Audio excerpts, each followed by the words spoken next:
this phenomenal performance. We are honored to have witnessed this creative genius. Successful people maintain good health that go hand in hand with success in every area of endeavor, which develops a reputation. The way one works determines the quality and quantity of rewards. Among us, we have one such great smiling personality. The smile on her face, annihilate griefs without trace, arouse us to pinnacle of elation, embrace us this beautiful creation. Melodramatic life made us fragile, protected and cared by a beautiful smile. Yes, we now request our Honorable President, Reverend Sister Arumai Selvi, Assistant General of SMSM, to get in touch with the gathering. Everyone, I extend warm welcome to our Chief Guest, Dr. K. Chinnappan, Professor and Controller of Examination. Our guest of honor, Reverend Sister Jessie Thomas, Education Coordinator, and Mr. Ram Kumar, Vice President of Accenture, and Correspondent Sister Gloria Mary, Sister Julia Adekila Mary, Headmistress Sister Valsamma, Sister Rekha, and committed and hardworking staff members, non-teaching staff, and my beloved students and dear parents. I offer my heartfelt greetings. As we gather to celebrate our annual day, I take this opportunity to wish you all a happy Women's Day as well. May this special occasion be filled with joy, love and blessings. மடியில் சுமக்கும் தாயாய், கைப்பிடித்து நடக்கும் சகோதரியாய், ஆறுதலாய் இருக்கும் தோழியாய், அன்பு காட்டும் தெய்வமாய், நல்வழிப்படுத்தும் ஆசிரியையாய், குடும்பத்தின் ஒட்டுமொத்த சக்தியாகவும் இருக்கும் பெண்களுக்கு மகளிர் தின வாழ்த்துக்கள். First and foremost, I would like to express my heartfelt appreciation to our dedicated staff members for crafting such exceptional program for our students. And to our students, your performances were truly amazing and mesmerizing. Let us give thunderous around applause to each and every one of our students for their outstanding efforts. I also extend my sincere gratitude to our parents who have placed their trust in us and entrusted their children to our care. Your support means the world to us. Dear parents, இங்க முன்னாடி பார்த்தீங்கன்னா ஒரு பெரிய அலங்கரிப்பு வச்சிருக்கிறாங்க, ஒரே பரிசுகளா வச்சிருக்கிறாங்க. நான் கூட ஃபர்ஸ்ட் நினைச்சேன் அதெல்லாம் பிள்ளைங்களுக்கு கொடுக்கறதுக்காக தான் வச்சிருக்கிறாங்க அப்படின்னு சொல்லி. அதுக்கப்புறம் தான் தெரிஞ்சிச்சு இங்க இருக்கிற பிள்ளைங்க எல்லாமே அத்லெட்டிக்ஸ், சிலம்பம், அது மாதிரி நிறைய நிகழ்ச்சிகளுக்கு பல்வேறு இடங்களுக்கு சென்று நம்ம பிள்ளைங்க வாங்கின பிரைஸ் தான் இங்க எல்லாரும் வச்சிருக்கிறாங்க. சரிங்களா? அதனால எல்லாரும் ஜோரா நம்ம பிள்ளைங்களுக்கும் நம்ம ஆசிரியர் பெருமக்களுக்கும் நம்மளுடைய வாழ்த்துக்களையும் பாராட்டுகளையும் கைத்தட்டல் மூலம் நம்ம தெரிவிப்போமா? நல்லா ஜோரா கிளாப் பண்ணுங்க பார்க்கலாம்.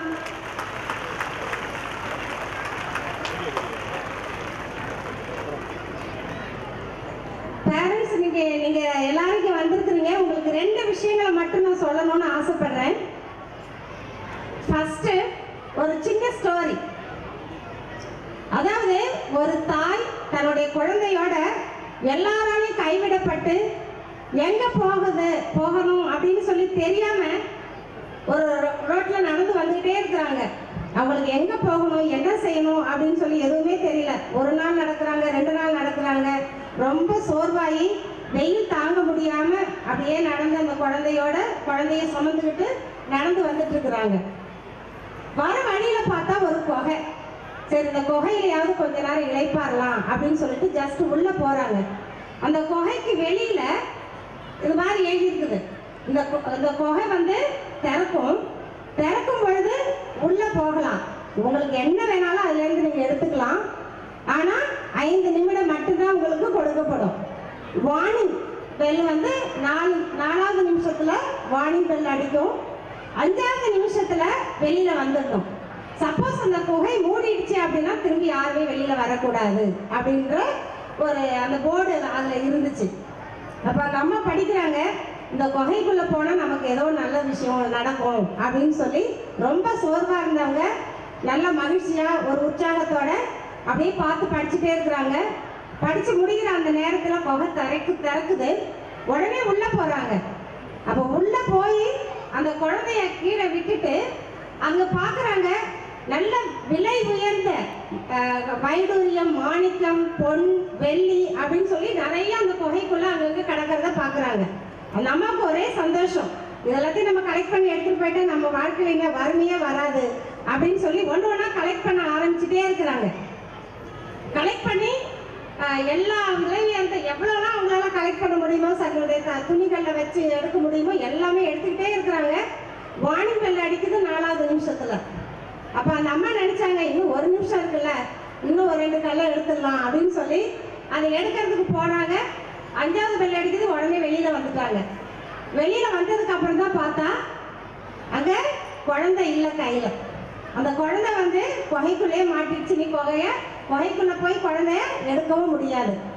அப்பதான் அந்த அம்மா யோசிக்கிறாங்க, நம்ம கிட்ட இவ்வளவு செல்வங்கள் இருக்குதே, இது யாருக்காக? என் குழந்தைய காப்பாற்றணுங்கிறதுக்காக தானே நான் இவ்வளவு கஷ்டப்பட்டேன். ஆனா குழந்தையே இல்லை, இது என்னத்துக்கு எனக்கு அப்படின்னு சொல்லி தூக்கி கீழே வீசிட்டு போயிட்டே இருக்கிறாங்க. இது வேணா ஒரு ஸ்டோரியா இருக்கலாம். பல நேரங்கள்ல நம்மளுடைய வாழ்க்கையும் அப்படிதான் இருக்குது. நம்ம குழந்தைங்களுக்காக சம்பாதிக்கணும் அப்படின்னு சொல்லி அப்பா ஒரு பக்கம் வேலைக்கு போவாங்க, அம்மா ஒரு பக்கம் வேலைக்கு போவாங்க. ஆனா அந்த குழந்தைகளுக்காக உங்களுடைய நேரத்தை செலவு பண்ணாம குழந்தை வந்து சின்ன பின்னமா போய் கடைசியில அவர்களுடைய வாழ்க்கையை திசை மாறி போறத நம்ம பார்த்துட்டு இருக்கிறோம். நிறைய எல்லாமே அப்படிதான் நடந்துகிட்டும் இருக்குது. அதனால முதல் விஷயம், உங்களுடைய குழந்தைக்கு முக்கியம் நல்ல இம்பார்ட்டன்ஸ் கொடுங்க. உங்க குழந்தைகளோட பேசுவதற்கு உங்களுடைய நேரத்தை ஒதுக்குங்க. இதுதான் நான் உங்கள்கிட்ட கேட்குற ஃபர்ஸ்ட் ரிக்வெஸ்ட். குழந்தைகளுக்காக சேர்த்து வைக்கிறேன், குழந்தைகளுக்காக தானே நான் எல்லாம் செய்கிறேன், குழந்தைகளுக்காக தானே நான் பாடுபடுறேன் அப்படின்னு சொல்லி அம்மா ஒரு பக்கம் அப்பா ஒரு பக்கம் போயிட்டு குழந்தைங்களை விட்டுடாதீங்க, சரிங்களா? 2வது, காலம் தவறாமை. நம்ம எல்லாம் இப்போ நேச்சரை பார்க்கறதே கிடையாது. அந்த காலத்துலாம் குழந்தைங்களுக்கு அம்மா வந்து நிலவை பார்த்து உணவு ஊட்டுவாங்க. ஆனால் இப்போ பார்த்தா பெரிய சோகம் என்னன்னா, அந்த கார்ட்டூன்ஸை பார்த்து தான் குழந்தைங்களுக்கு நம்ம சாப்பாடே ஊட்டிட்டு இருக்கிறோம். இப்போ இருக்கிற ஜெனரேஷன் அப்படிதான் போயிட்டு இருக்கு. அதனால இயற்கையை யாருமே பார்க்கறதே கிடையாது. இயற்கையை நம்ம பார்க்கும் பொழுது காலையில பார்த்தோம் அப்படின்னு சொன்னா ஃபர்ஸ்ட் யார் எழுந்திருப்பாங்க? பேர்ட்ஸ் தான் எழுந்திருக்கும். அதனுடைய குரல், அதனுடைய இனிமையான பாடல்களை பாடி காலையிலே அது எழுந்திருக்கும். ஆனா வெயில் அடிச்சாலும் சரி, மழை பெஞ்சாலும் சரி, எவ்வளவுதான் புயல் அடிச்சாலும் சரி, அதுல வந்து எந்த மாற்றமும் இருக்காது. அந்த பறவைகள் கரெக்டா காலையில எத்தனை மணிக்கு எழுந்திருக்குமோ அது கரெக்டா அந்த கூட்டை விட்டு எழுந்திருச்சு அதுக்கு உணவு தேட போகுது. ஆனா நம்ம வீட்டில் இருக்கிற மனிதர்களுக்கு மட்டும்தான் புயல் அடிச்சா, மழை பெஞ்சா ஒரு டைம் டேபிள், ஸ்கூலுனா ஒரு டைம் டேபிள், லீவுனா ஒரு டைம் டேபிள். நமக்கு மட்டும்தான் ஒழுக்கமே கிடையாது, நமக்கு மட்டும்தான் டிசிப்ளினே கிடையாது. எப்ப வேணாலும் நம்ம எதை வேணாலும் செய்யறோம். முன்னாடிலாம் பாத்தீங்கன்னா 9:30, 10 o'clockலாம் எல்லாரும் படுக்க போயிடுவாங்க, யாருமே வீடுகளில் இருக்க மாட்டாங்க. இப்ப பாத்தீங்கன்னா 11, 12 அம்மா அப்பாவும் சேர்ந்து டிவி ஏதாவது பார்த்துட்டு இருக்கிறோம், செல்ல நோண்டிட்டு இருக்கிறோம். நம்மளை பார்த்து பிள்ளைங்களும் அதை தான் செய்ய ஆரம்பிக்கிறாங்க. நமக்கு நடு இரவே காலையில 5 மணி, 6 மணி, 7 மணி தான். அப்படி எல்லாமே மாறி போச்சு. அதனால நீங்க காலம் தவற தொட்டில் பழக்கம் சுடுகாடு வரைக்கும் அப்படின்னு சொல்லி ஒரு ப்ராவர்ப் இருக்குது. அப்ப நீ உங்களை பார்த்து தான் குழந்தைங்க வந்து கத்துக்கிறாங்க. குழந்தைங்கள காலையில ஸ்கூலுக்கு 8:30க்கு வரணும் அப்படின்னு சொன்னா நிறைய பெற்றோர்கள் 8:30 தான் வீட்லயே கிளம்புவோம். 8:50க்கு இங்க பிரேயர் அப்படின்னு சொன்னா 8:50க்கு தான் வீட்டுல இருந்தே கிளம்புவோம்.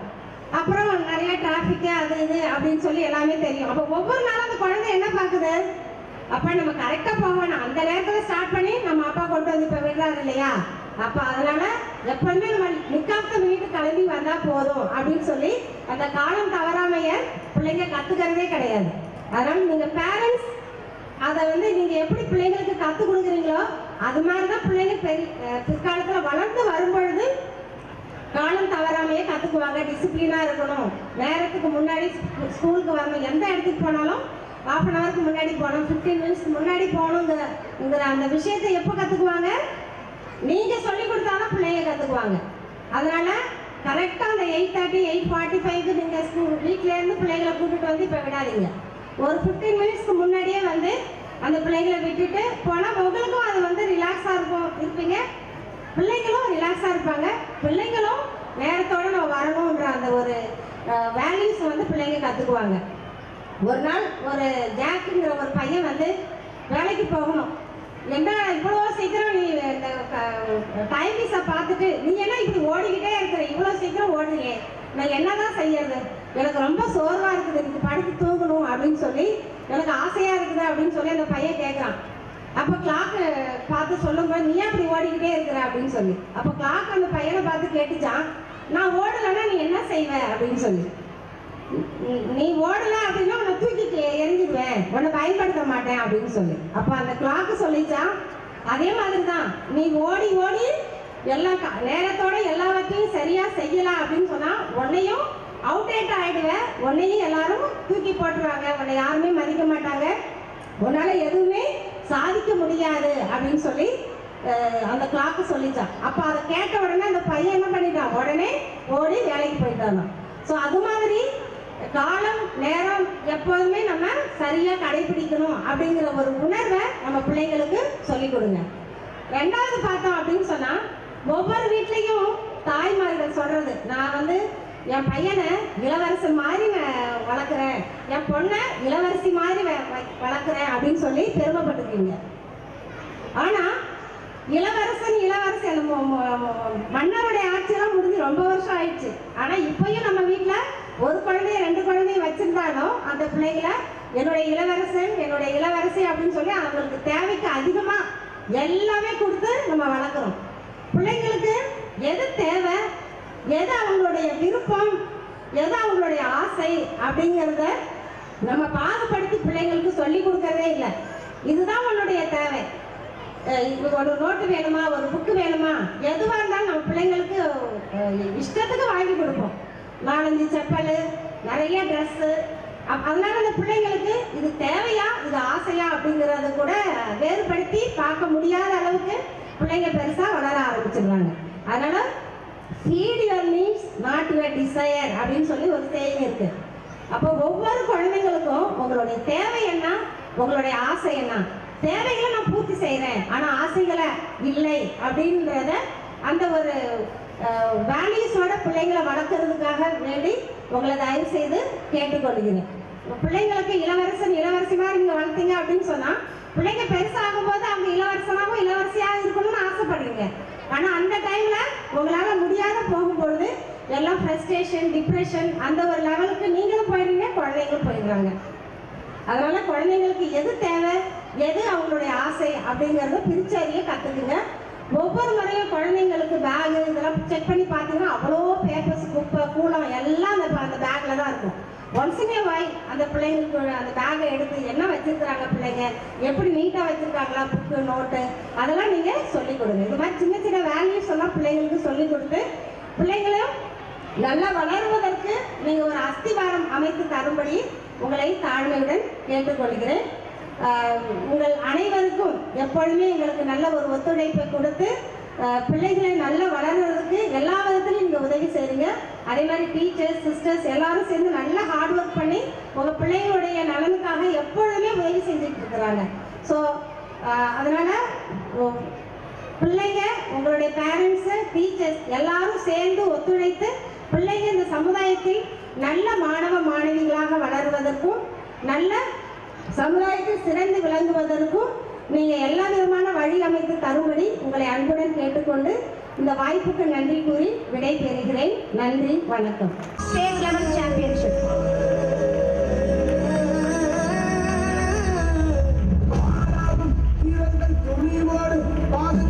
followed by applause.